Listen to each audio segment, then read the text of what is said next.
नमस्कार दोस्तों, प्रधानमंत्री नरेंद्र मोदी जी द्वारा 3 ऐसी घोषणाएं की गई हैं जिनको आपको ज़रूर सुनना चाहिए दोस्तों। तो वीडियो को पूरा देखिएगा, अंत तक देखिएगा, तभी आप इन सभी घोषणाओं को सुन पाओगे। घोषणाएं आपके लिए बहुत ज़रूरी है दोस्तों। आपकी अगर 1,80,000 रुपये इनकम है, या फिर आप बीपीएल फैमिली हो, या फिर आप एलिजिबिलिटी पात्र हो, या आपका एलिजिबिलिटी पात्र के रूप में कोई राशन कार्ड बना हुआ है, आप चाहे किसी भी स्टेट से हो, किसी भी ज़िले से हो, ये जो 3 घोषणाएं हैं ये सभी के लिए है दोस्तों। इन घोषणाओं को आप जरूर सुनिए। ये घोषणाएं बहुत अच्छी घोषणाएं हैं दोस्तों, जो पीएम नरेंद्र मोदी जी द्वारा की गई है दोस्तों। इन घोषणा के अंदर जो पहली घोषणा है वो मैं आपको बता देता हूँ दोस्तों, वो है उज्ज्वला योजना। दोस्तों, फ्री में सिलेंडर मिलता है, आपको पता है उज्ज्वला योजना के अंदर।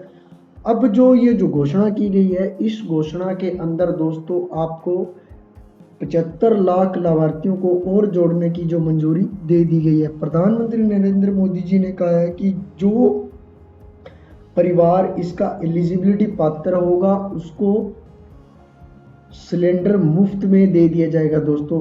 जो ये स्कीम है इसको 2016 में शुरू किया गया था, और इसकी जो उस समय जो आंकड़ा था वो 9.60 करोड़ था दोस्तों, और अब सरकार इसमें 75 लाख लाभार्थियों को और जोड़ने की मंजूरी है वो दे दी गई है दोस्तों। इसके अंदर जो उज्ज्वला योजना है, इसके अंदर आपको फ्री में सिलेंडर दिया जाता है। और सिलेंडर किन किन को मिलेगा, इसका जो एलिजिबिलिटी क्राइटेरिया है वो मैं आपको बता देता हूँ। आवेदक के घर में पहले से एलपीजी कनेक्शन नहीं होना चाहिए दोस्तों। आवेदक की जो आयु है वो 18 वर्ष से अधिक नहीं होनी चाहिए। आवेदक को बीपीएल कार्ड ले जाने वाला एक ग्रामीण निवासी होना चाहिए। आवेदक के पास बीपीएल राशन कार्ड होना चाहिए और उसका ग्रामीण निवासी होना चाहिए। महिला आवेदक के पास सब्सिडी राशि प्राप्त करने के लिए देश भर में किसी भी राष्ट्रीयकृत बैंक या कोई भी बैंक हो जिसमें उसका बैंक पंजीकृत होना चाहिए और उसका एक सक्रिय खाता होना चाहिए दोस्तों। ये एलिजिबिलिटी क्राइटेरिया अगर आप पूरा करते हो तो आपको उज्ज्वला योजना के अंदर आपको सिलेंडर दिया जाएगा। साथ ही साथ हम आपको बता दें कि प्रधानमंत्री नरेंद्र मोदी जी ने इसमें ये घोषणा की है कि जिन लोगों के पास पहले से सिलेंडर है, किसी की स्कीम के थ्रू उन्हें सिलेंडर मिल रहा था, लेकिन वो सिलेंडर की कीमत थी 1100 कुछ रुपए सिलेंडर की कीमत थी दोस्तों। और इस कीमत को कम करके प्रधानमंत्री नरेंद्र मोदी जी ने 900 कुछ रुपए कर दिया गया दोस्तों। और बीच में आपको बता दूं कि इसमें कई राज्य ऐसे भी हैं सिलेंडर को और अधिक सब्सिडी के रूप में देंगे, यानी कि आपको 400 कुछ रुपए में सिलेंडर देने की जो घोषणा है वो राज्य सरकार ने कर दी है। और जो सेंटर की सरकार है वो मैंने आपको बता दिया है कि उन्होंने जो इस घोषणा के अंदर बताया है कि आपको जो 1100 रुपये का सिलेंडर था वो अब आपको 900 कुछ रुपए में मिलेगा दोस्तों। उज्ज्वला योजना के अंदर आप 2 प्रकार से आवेदन कर सकते हैं। आप ऑफलाइन कर सकते हैं, ऑनलाइन कर सकते हैं दोस्तों, क्योंकि अलग अलग स्टेट, अलग अलग राज्य में अलग अलग इसका तरीका है दोस्तों। अब आपको इसे ऑनलाइन करने के लिए जो ऑफलाइन फॉर्म देना है वो आप कैसे देंगे। आपको बीपीएल राशन कार्ड की एक प्रति ले लेनी है, एक फोटो पहचान पत्र, आधार कार्ड, मतदाता पहचान पत्र, हाल ही में खींची गई एक पासपोर्ट आकार की तस्वीर, यानी कि आपकी जो ताज़ा फोटो हो वो आपको ले लेनी है। और मूल विवरण जैसे कि नाम, संपर्क विवरण, जन धन, बैंक खाता संख्या, आधार कार्ड संख्या। अब दोस्तों आपके पास कोई भी बैंक खाता हो वो चलेगा, आधार कार्ड ले लेना है, मूल निवास ले लेना है, और इनकम सर्टिफिकेट की आपको ज़रूरत पड़ती है तो आप लेके जाइए, वरना अन्यथा कोई ज़रूरत नहीं है। बीपीएल राशन कार्ड की ज़रूरत पड़ेगी, बीपीएल सूची की भी आपको ज़रूरत पड़ सकती है, वो भी आप लेकर जाइए। आप नज़दीकी किसी भी सिलेंडर की संस्था में जाकर पता कर सकते हैं।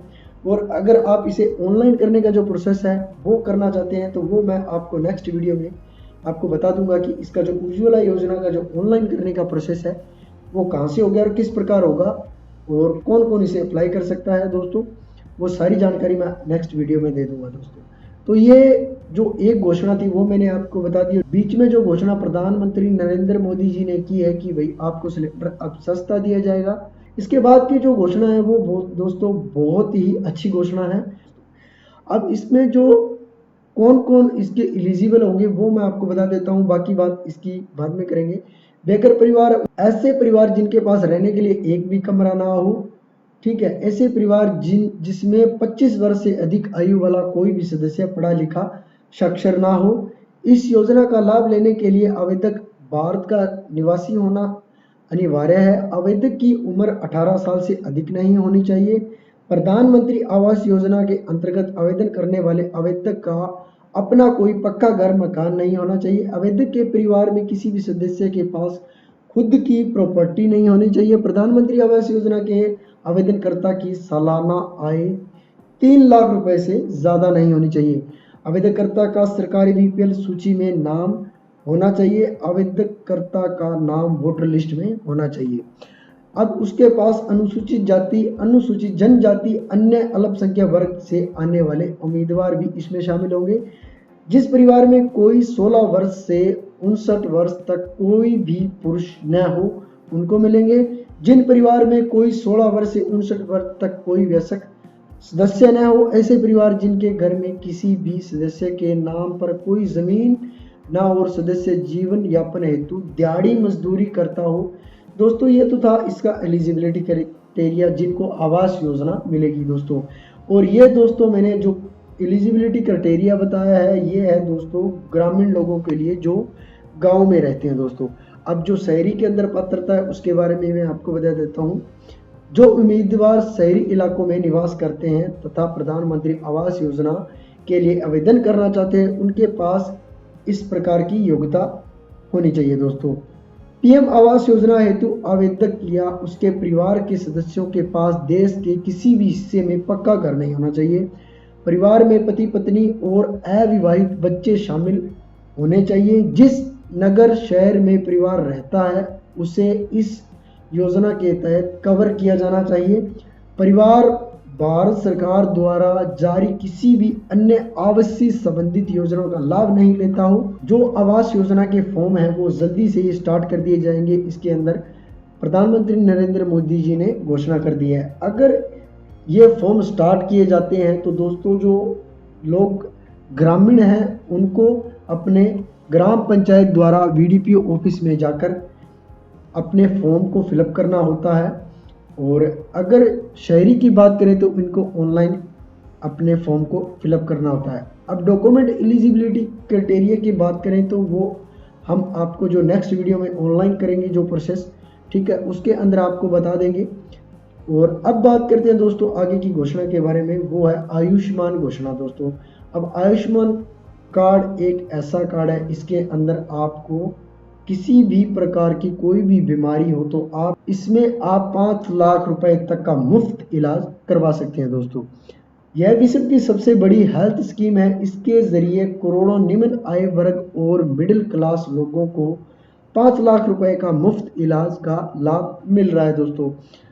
अब दोस्तों इस योजना के अंदर जो पहले का दायरा था, पहले इसके अंदर जो आय है वो बहुत कम ली गई थी दोस्तों, लेकिन अब जो घोषणा के अंदर हमें बताया है कि इसकी आय को भी कई राज्यों और कई स्टेट में इसको बढ़ा दिया गया दोस्तों। अब कई राज्यों में जो पहले इनकी जो एलिजिबिलिटी थी आय की वो थी 1,80,000, लेकिन अब इसको कई राज्यों और कई स्टेट में इसको 3 लाख तक कर दिया गया है। 3 लाख तक के नीचे सभी लोग हैं जो आयुष्मान कार्ड है, अगर वो इसके एलिजिबिलिटी क्राइटेरिया को पूरा करते हैं तो वो आप बनवा सकते हैं दोस्तों। अब दोस्तों इसकी एलिजिबिलिटी क्राइटेरिया की बात करें तो आपको बता देता हूं कि आयुष्मान भारत योजना के लिए अप्लाई करने से पहले उसकी पात्रता के बारे में जानकारी प्राप्त करना आवश्यक है दोस्तों, ठीक है। इस स्कीम को सरकार ने गरीब और कमजोर आय वर्ग के लोगों के लिए लॉन्च किया है। इस योजना का लाभ आदिवासी, SC/ST, बेघर, निरक्षित, दान या भिक्षा मांगने वाला व्यक्ति, मजदूर आदि ले सकता है। अगर आप अपनी पात्रता जांचना चाहते हैं तो PMJAY की आधिकारिक वेबसाइट पर जाकर विजिट करें। यहाँ I am एलिजिबिलिटी टैब पर क्लिक करें। इसके बाद आपको उस पेज पर भेज दिया जाएगा और वहाँ से आप अपने स्टेट और अपने राज्य के हिसाब से आप अपनी जो पात्रता है वो अच्छे तरीके से जान सकते हैं दोस्तों। अब कई राज्य और कई स्टेट इसमें क्या है कि इसमें दोस्तों उनको ऑनलाइन करने का भी प्रोसेस है, ऑफलाइन करने का भी प्रोसेस है इसके अंदर। अब ज़्यादातर तो जो प्रोसेस है वो ऑनलाइन कर दिया गया है दोस्तों। अगर आप इसे ऑनलाइन करना चाहते हैं तो इसके अंदर आपको एक आधार कार्ड चाहिए और आधार कार्ड के अंदर आपका डाटा अपडेट होना चाहिए, आपका किसी भी प्रकार का नाम गलत ना हो, क्योंकि जो आयुष्मान कार्ड बनेगा उसके अंदर आपका आधार कार्ड का डाटा उठाया जाता है ई-केवाईसी के थ्रू और फिर आपका जो आयुष्मान कार्ड है वो बना दिया जाता है दोस्तों। और आयुष्मान कार्ड एक बार बनने के बाद, जनरेट होने के बाद दोबारा से आप उसमें आयुष्मान कार्ड में करेक्शन नहीं कर सकते। आप आधार कार्ड में वही डाटा अपडेट रखिए जो डाटा आप आगे आयुष्मान कार्ड में रखने वाले हैं आगे 100 साल तक। तो दोस्तों ये था इसका एलिजिबिलिटी क्राइटेरिया, और इसको बनाने का जो प्रोसेस है वो ऑनलाइन प्रोसेस है। ऑनलाइन प्रोसेस के अंदर आपको ई-केवाईसी के थ्रू इसको बनाया जाएगा और इसके अंदर आपका मोबाइल नंबर अपडेट होना बहुत ज़रूरी है। बाकी जानकारी आप इसकी आधिकारिक वेबसाइट पर और अधिक जानकारी आप ले सकते हैं दोस्तों। ठीक है, तो ये ऐसी घोषणा है जो प्रधानमंत्री नरेंद्र मोदी जी ने हाल ही में की है दोस्तों, और इन घोषणा को आपने अच्छे से सुन लिया। इसमें छोटी छोटी घोषणाएं मैं और बता देता हूं। अगर आपके पास बीपीएल राशन कार्ड है, अंत्योदय राशन कार्ड है, तो आपको जो पहले जो कणक चीनी वगैरह मिलती थी, अब वो कणक चीनी वगैरह भी मिलेगी और साथ के साथ आपको सरसों का तेल भी दिया जाएगा और आपके स्टेट में उससे किसी प्रकार का कोई भी पैसा नहीं लिया जाएगा दोस्तों। आगे जो प्रोसेस है हो सकता है कि आप इसे आगे डबल कर दिया जाए, जो आपको वीट मिलती है, कणक चीनी मिलती है, उसको आगे डबल कर दिया जाए दोस्तों। और राशन कार्ड में कई स्टेट और कई राज्यों में नाम जुड़ने भी स्टार्ट हो गए हैं दोस्तों, और नए राशन कार्ड बनने भी स्टार्ट हो गए हैं। अगर आप एलिजिबिलिटी क्राइटेरिया को पूरा करते हो तो आपको जो राशन कार्ड है वो बनने स्टार्ट हो गए हैं दोस्तों। यह भी एक अच्छी घोषणा है। इसके अंदर भी एक घोषणा और है कि आपको जो यूनिट बिजली बिल यूनिट है वो भी माफ़ करने की जो घोषणा इसमें कर दिया गया है दोस्तों। कई राज्य और कई स्टेट ऐसे हैं जहाँ पर 100 जो यूनिट है वो फ्री में कर दिए गए हैं, कहीं पर 200 कर दिए गए हैं दोस्तों। और आने वाले समय में जिस किसी भाई ने जो पुराना बिल नहीं भरा था उनको भी जो माफ़ी योजना के तहत जो घोषणा की है वो आगे स्टार्ट कर दी जाएगी दोस्तों, और माफ़ी बिजली यूनिट में आपको दे दी जाएगी दोस्तों। इस प्रकार की घोषणाएं दोस्तों प्रधानमंत्री नरेंद्र मोदी जी द्वारा कर दी गई है दोस्तों। इस घोषणा को जल्द ही लागू कर दिया जाएगा और कई जगह पर इस घोषणा को लागू कर भी दिया गया है दोस्तों। कई जगह पर जो घोषणा मैंने आपको बताई है वो घोषणा को लागू कर दिया गया है और वहाँ लोग इसका फ़ायदा भी ले रहे हैं दोस्तों। इस प्रकार की और अधिक जानकारी पाने के लिए दोस्तों मेरे इस चैनल को सब्सक्राइब कर लीजिए और बेल के निशान को दबाना ना भूलिएगा, ताकि आने वाले इस प्रकार के नोटिफिकेशन आपको सबसे पहले मिलते रहें। वीडियो को लाइक कर दीजिएगा और दोस्तों के साथ शेयर कर दीजिएगा, ताकि ऐसी जानकारी उन लोगों को भी ज़रूर मिले जो लोग वंचित रहते हैं ऐसी जानकारी पाने के लिए दोस्तों। वीडियो पूरा वॉच करने के लिए थैंक यू दोस्तों।